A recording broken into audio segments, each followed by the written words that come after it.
Do you want to add more depth and dimension to your images? This is a technique I shared in another video on inverted masks, and you'll find the description or the link at the end of the video. This time I'm using it for a seascape.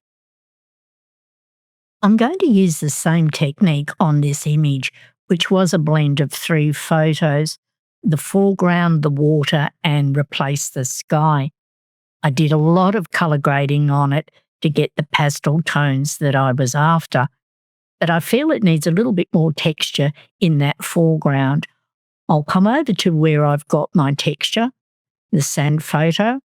I've done a Control-A to select it, Control-C to copy it. I'll come back over to this image and I'll do a Control-V or Command-V to paste that. I'll get the transform tool, Control-T or Command-T, and I'm going to position the sand photo where I want. I need to position the sand photo carefully with this one because I want that beautiful long exposure of the water in the front of the image coming through the sand. So I'm going to place this up a little bit further, get it where I want, and I'm just grabbing the side handles and the bottom handle to bring that up. I'm going to do a tick to accept that transform. I'm going to drop the opacity so I can see where I've got the sand meeting that water. And as I've dropped it down, I think I've gone too far. So what I'm going to do is do a transform tool again, Control-T, and then I'm going to drag that down just a tad to get it where I actually want it to be. I'll grab that middle handle here, and then I'll go there, and I'll accept the tick. I'm going to add a mask. I need to invert the mask, which is Control-I or Command-I, which means black mask. The foreground is white.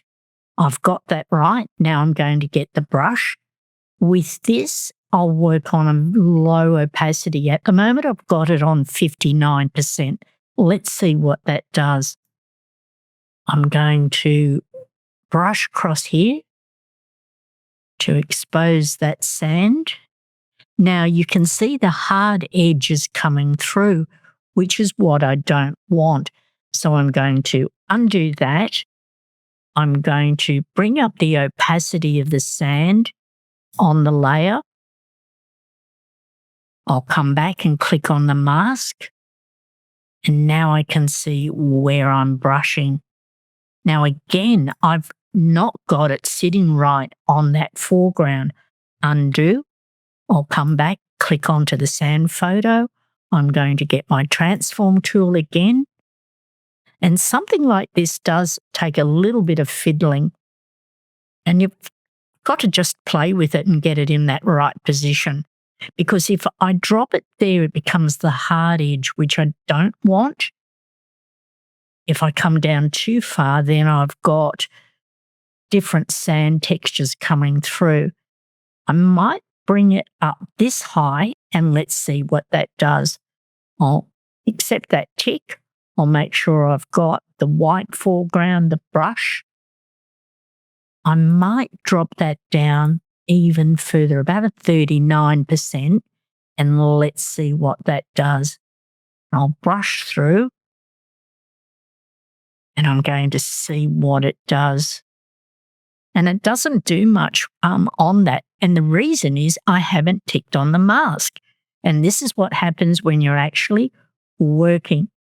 I'll click on the mask, and I often say this is when you give yourself an uppercut and go, make sure you click on that mask. I'm going to brush across that area there. And I think, oh, it's a little bit too soft. Undo, change the opacity. And I'll come across here, and I'm brushing in that beautiful sand.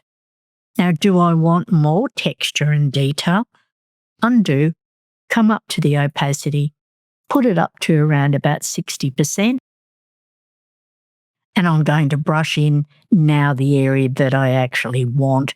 And now I have some beautiful texture detailed in the foreground. I'm going to turn that layer off and on. For my eye, what a difference that makes. It's got the subtle pastels I was after. I've got what I call a tonal range, foreground, midground, and background, which is the sky, but it's still in that soft pastel colours. Using an inverted mask gives you control of what you're adding into your landscapes. I use this technique still in my digital art. Thanks for watching. If you enjoyed this video, don't forget to subscribe and leave a comment. I share new videos each week to help you be creative and stay inspired.